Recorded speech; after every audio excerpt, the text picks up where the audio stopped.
Holding in his hands a giant sieve, time stands ever sifting. He sifts through worlds, he picks them out, not with regret, but with delight. He grieves only those that fall, and those who fall deserve to fall. Time spares no pity for Ophel. Waning nations, cold worlds, broken lives miasmal desire. It's death they deserve, and nothing less.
I'll admit that I may preach one thing and practice another.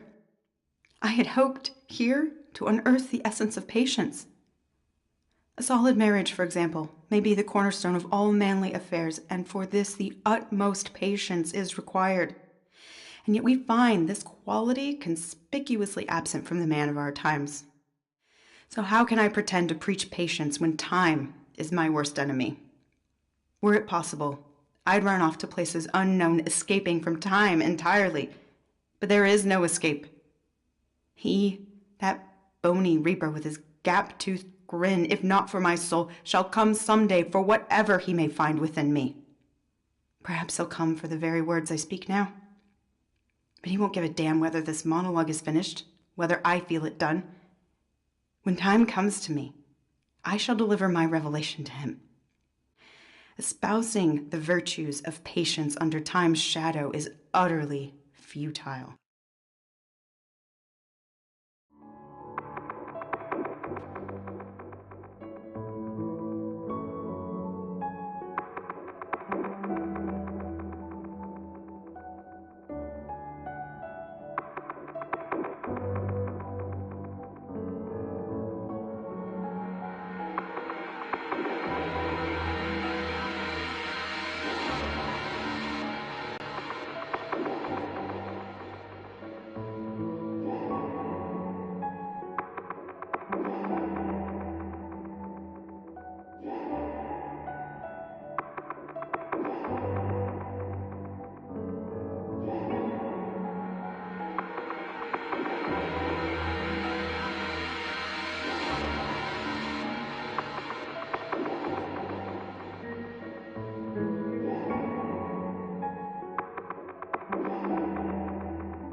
What would you do if you knew exactly how much time you had left?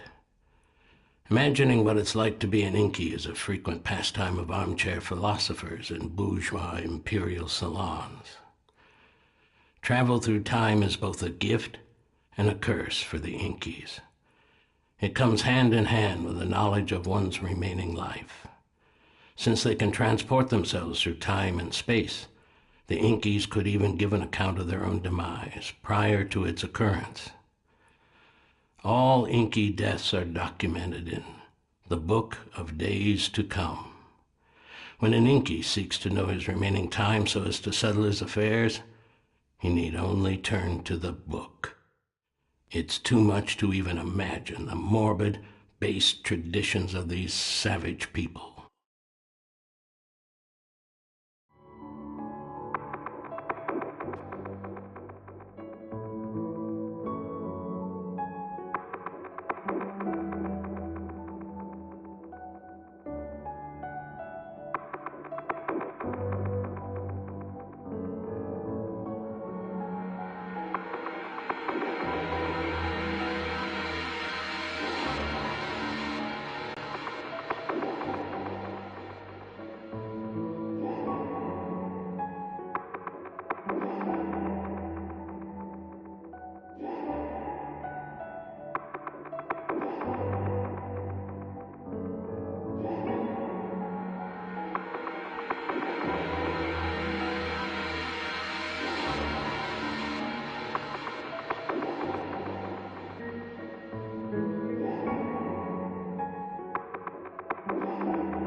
holding in his hands a giant sieve.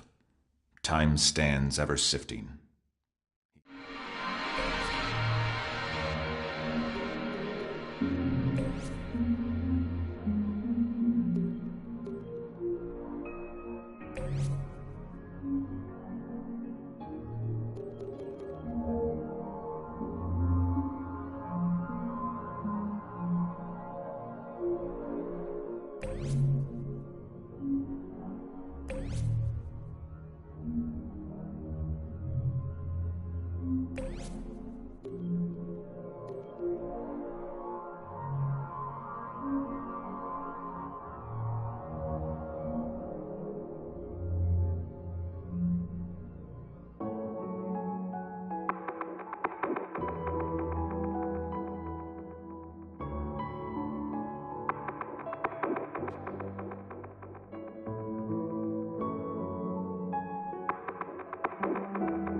Cobalt King calling headquarters. 1200. 4. 76. 12. Beginning descent. Do you copy? Cobalt King calling headquarters. 1200. 4. 76. 12. Beginning descent. Do you copy?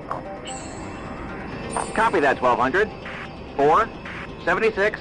12. Cobalt King. Navigation says we're on target above the city. Countergravity anticipated. In 3, 2, 1, and it's a go.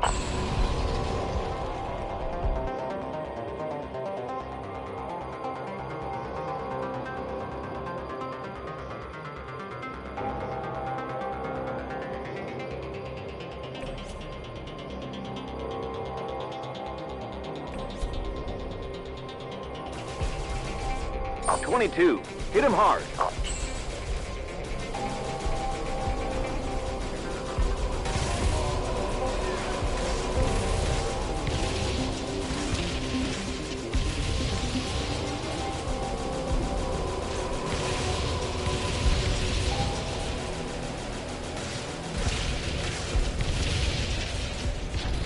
Cobalt King to the pack.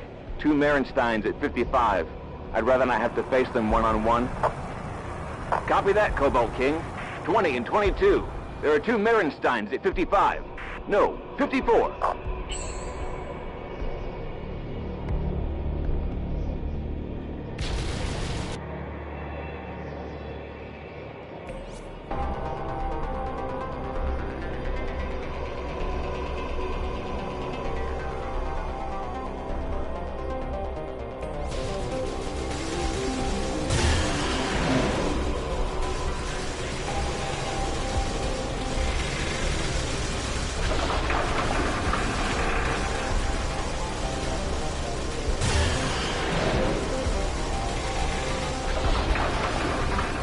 That'll do it. Pack. Close up. Let's scatter this floating fortress around a little. Bellwether, 22 reported. 21 and 9 have got my back.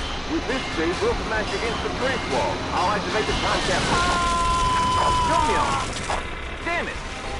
Bellwether, 20 is down.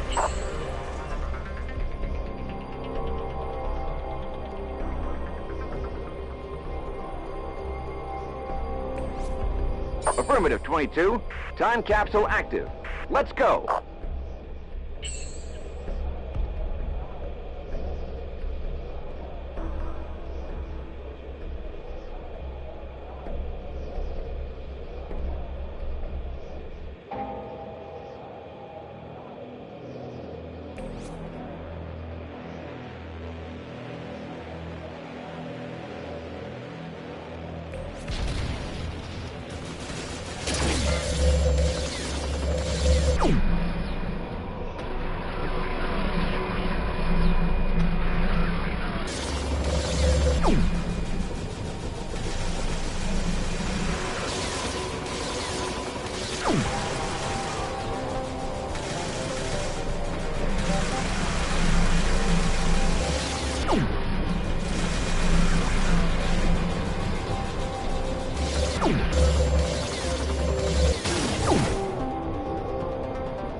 This is how it's done, fellas.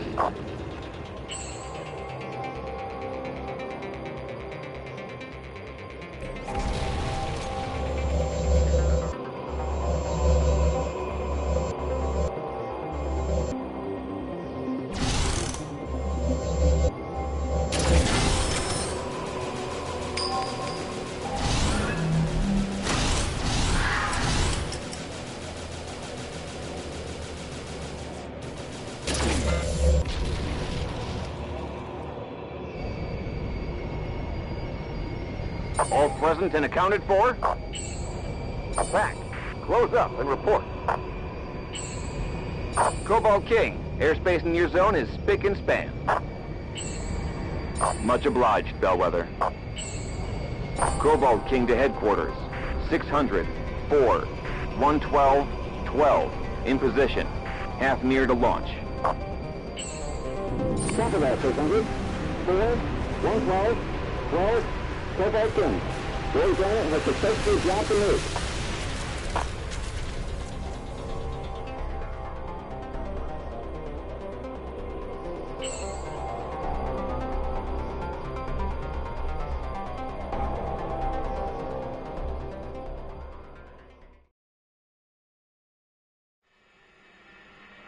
The fourth Unity. 3 bombs killed 664,000 Inkies that day, to the elated cries of nearly 2 billion citizens of the Empire. But this is also where I lost my son. He was the pilot of the Cobalt King, the bomber that carried the 4th bomb, the one that never dropped. He did the unthinkable. Unprecedented in the history of military aviation, he ignored his orders. According to the news, the co-pilot buried a bullet in my son's brain that very instant. An Imperial father would have been shattered to hear of this treason and struck dumb with shame. Me, I'm just a collaborationist father. A secondary citizen who resembles an imperial father only in grief. I have not torn my clothes from my body in mourning. I have not apologized for the actions of my progeny. I have sworn revenge.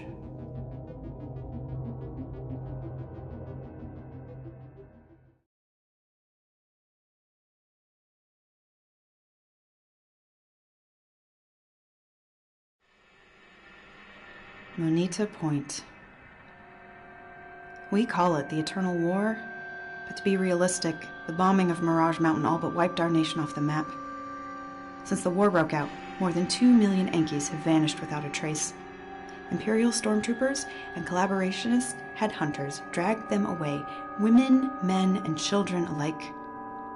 The way we figure it, data in the Moneta research base might point us to their location and how we may be able to help them.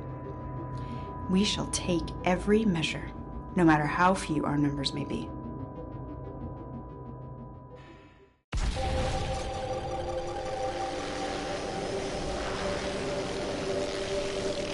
Ito, it's Driad.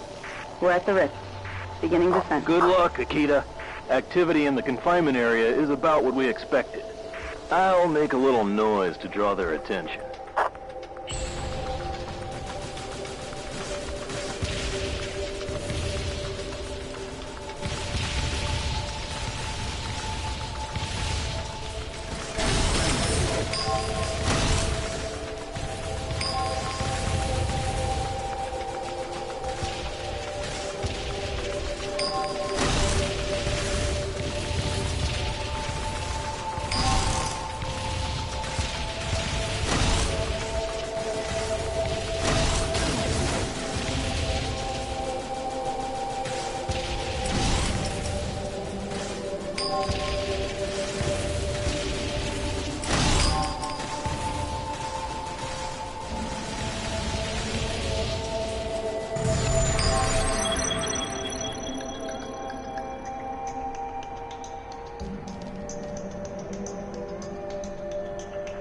Driad, hold on. I think I saw something strange. I'll make a lap around the observation tower. What is it, Ito? Nothing. Sorry for the false alarm. Wait. Damn. How to sneak up on it? Akita! Akita, do you copy? Will you get that help?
God fucking damn it.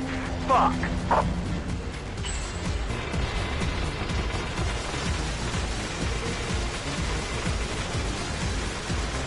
Die, you son of an ass.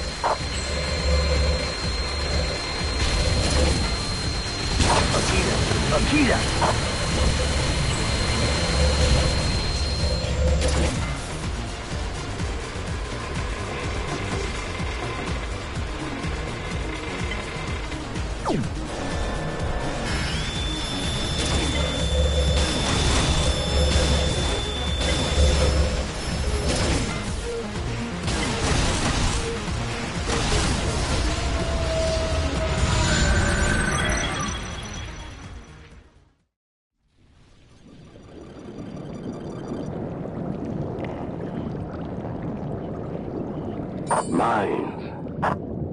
hope you die in there, Coss.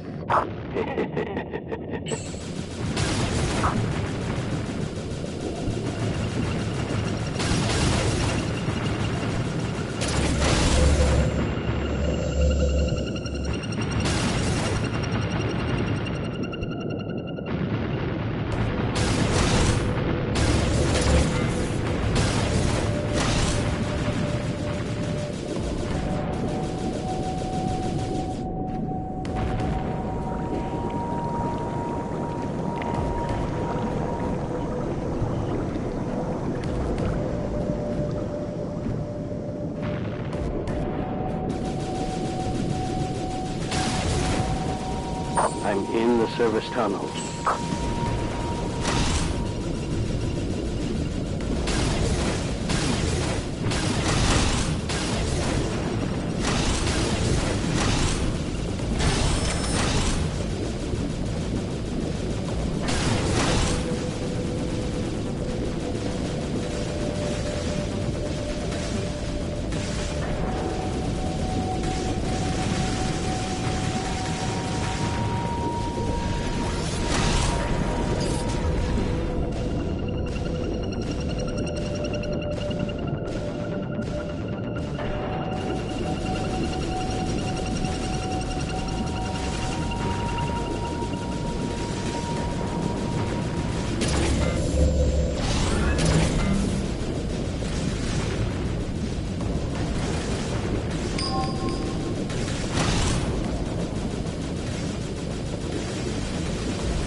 Peary, where are you, Peary?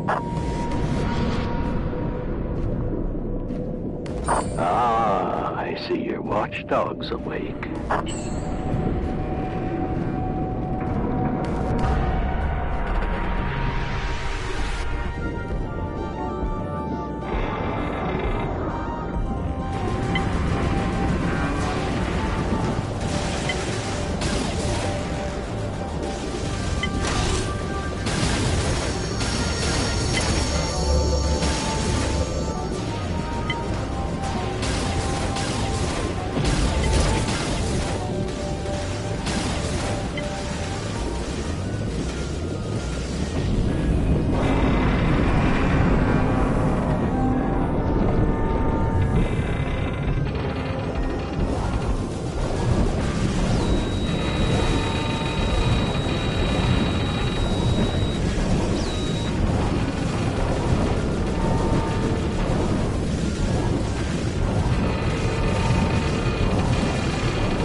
Regis Peary, 8 Barracks, Block 2. I hope my intel is correct. You'd better be in here. I don't feel like killing any innocent people today. Not that anyone in Bokumono could even be considered innocent, hidden away so deep in the devil's ass.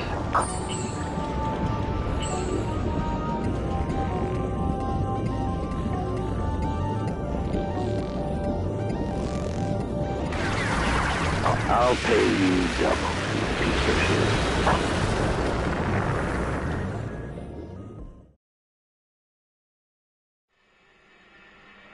Regis Peary was the gunner of the Cobalt King, 5th in a staff of 7.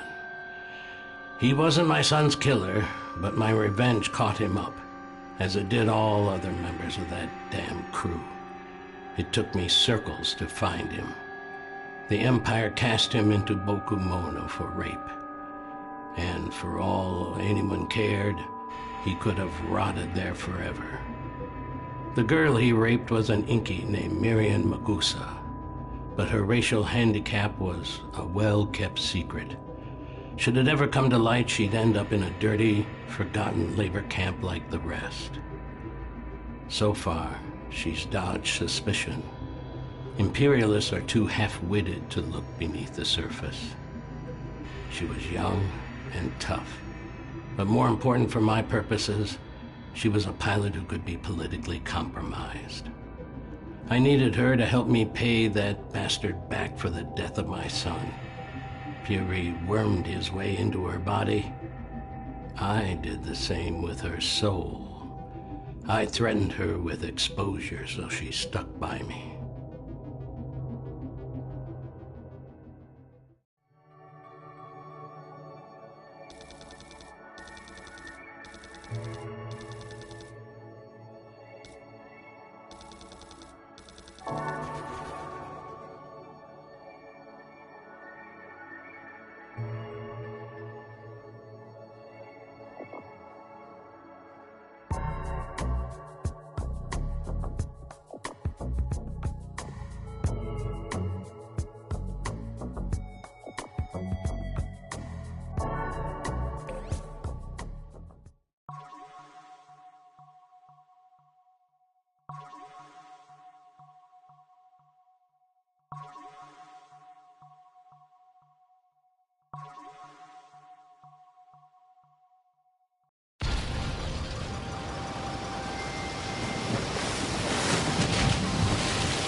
All right, Miriam.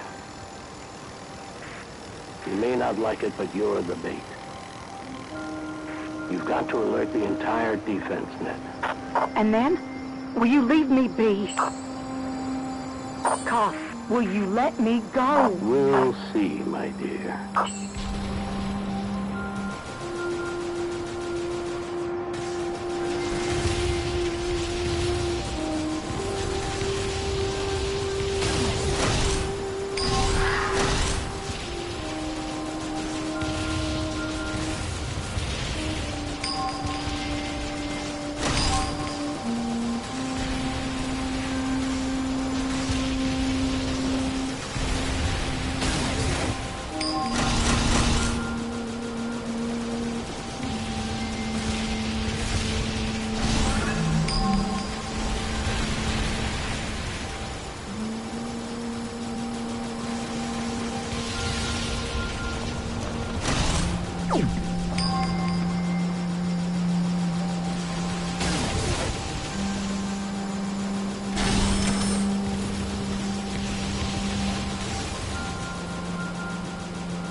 something. Ease it in.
I hope you die in there, Carl.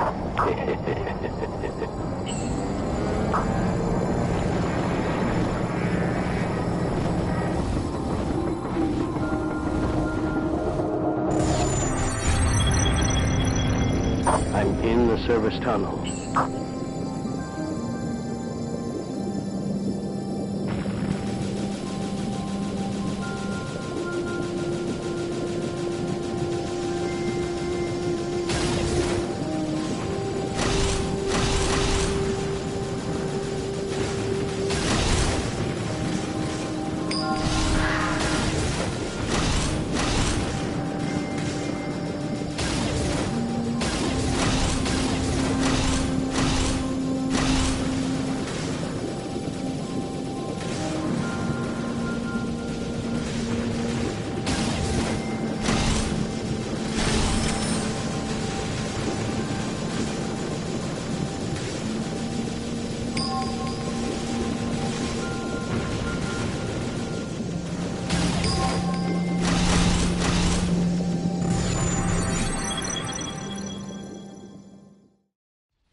Rock, hang back.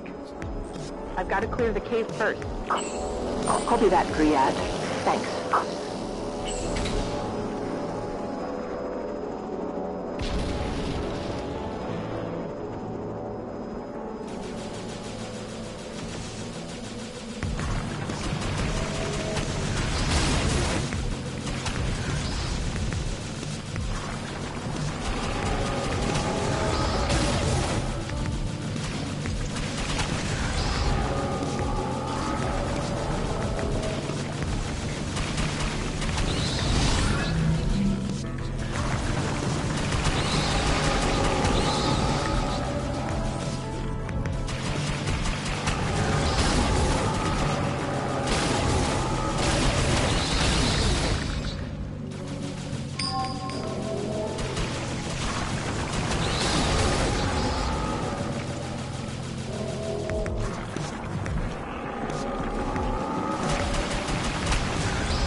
Dryad, hold on. I think I saw something strange. I'll make a lap around the observation tower. What is it, Ito? No, sorry for the false alarm. Wait. Damn, it's a sentinel. Had to sneak up on me.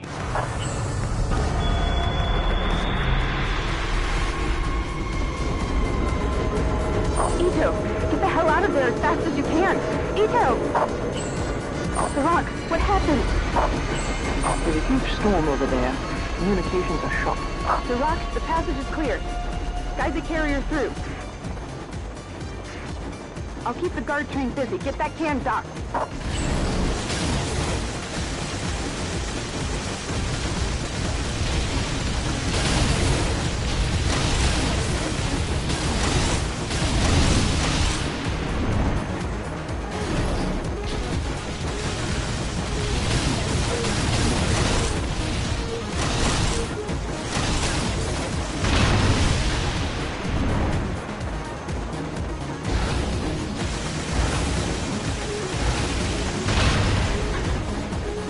Dryad, it's Duroc.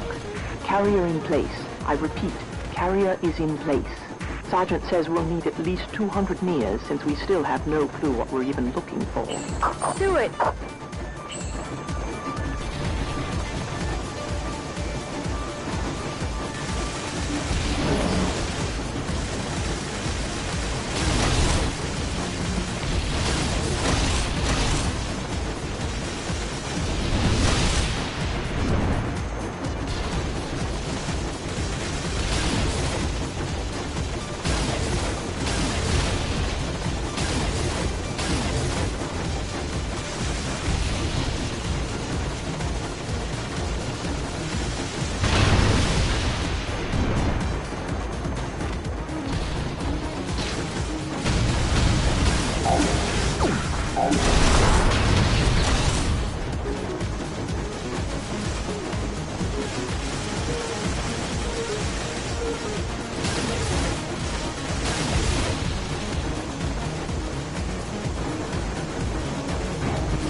Duroc, we're packed. I repeat, we're packed. Heading for the surface now. Nicely done.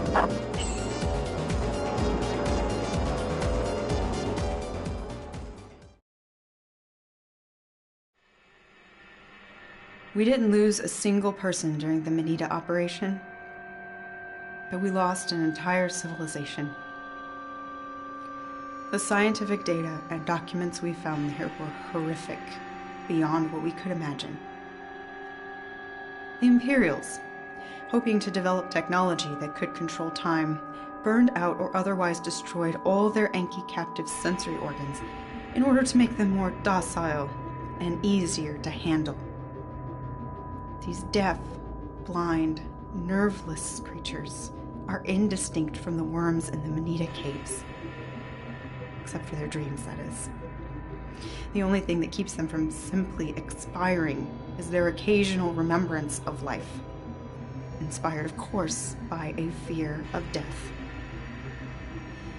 The project could be described as a nation living in fear, serving as slaves to a planet. There's no technology that can fix what's been done to them.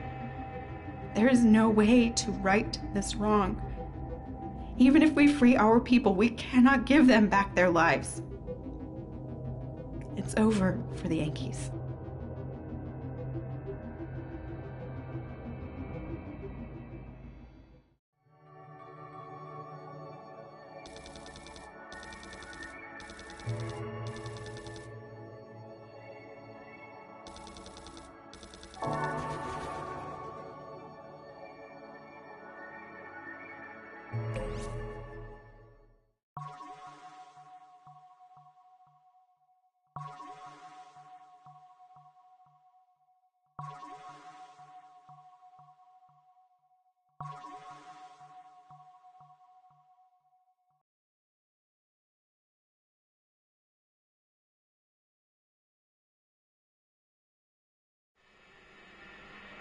Past and future. These concepts don't have much meaning for people who can easily visit both. Still, one can live an entire lifetime without ever looking back or forward. Ultimately, it is only the present and ourselves, our own happiness and comfort, that we take into account. Where can this pride of self go? And what shall we become without descendants, or without being able to pay respect to the trials and beliefs of our ancestors? We may be citizens of the world and advocate interplanetary peace and community, yet our ancestors shed their blood for flags and totems, and their families made up a close-knit tribe, a nation. Language and land kept them together. But this too may fade. The entire universe is composed of units and subunits. Tissue is made of cells and cells of atoms.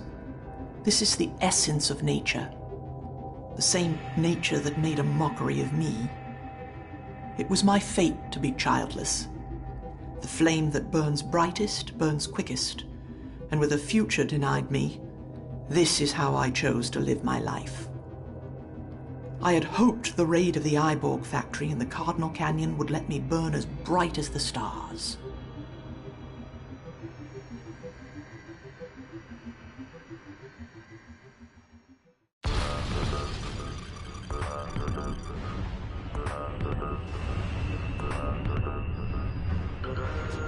It's Duroc. Aerial defense is minimal. I'll begin infiltration momentarily. Copy that, Drac. You should be able to open the gate by eliminating the sentry gun. Thanks, Linda. First charge out.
I passed security, and I'm inside the plant.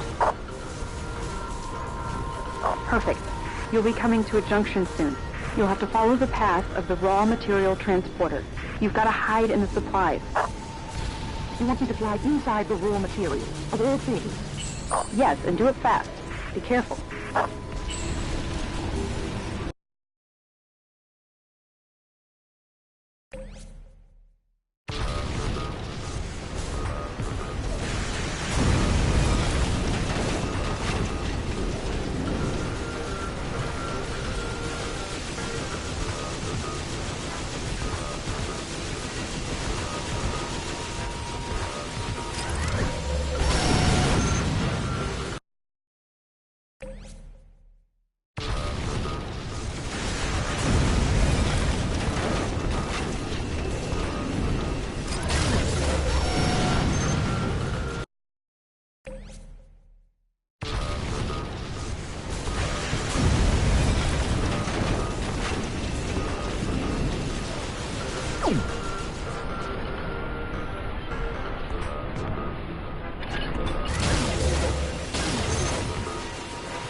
Dryad, I made it through.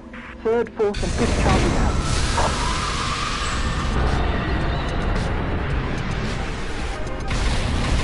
Son of a...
Good.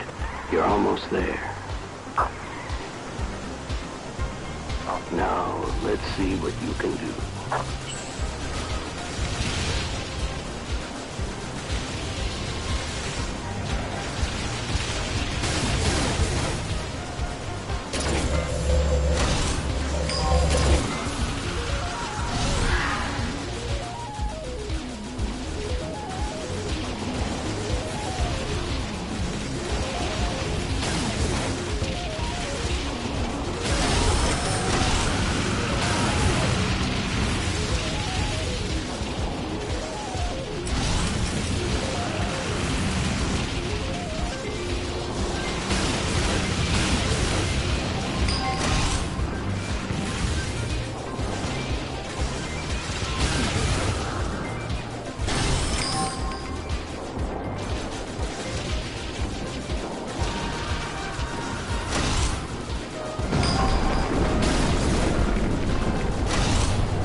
I got the Garai on the little moon.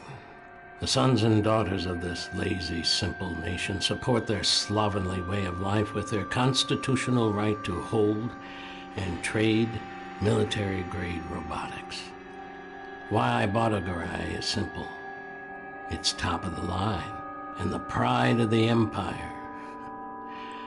I found pleasure in the irony. Perhaps it's of greater interest why I tested it in the Cardinal Canyon, 34 circles before the factory that builds this model was even constructed. Amusing though that may be, that's not why I came. Memories guided me. Memories of my son. He was just a child when we came here to hunt. It was a perfect place for a boy adventurer, thoroughly exotic. If it rained steaming, acrid heat. But our hunt was looked over by brilliant sunlight. A psychiatrist would easily arrive at a diagnosis. I tested the freshly purchased Garai at that very time, in this very place, because I wished to punish the Empire the very moment it stuck its toe into my paradise. The psychiatrist would be right. If only I had spent more time with my son. Maybe, if I still could, my heart would find peace. The Cardinal Canyon is a sacred place to me.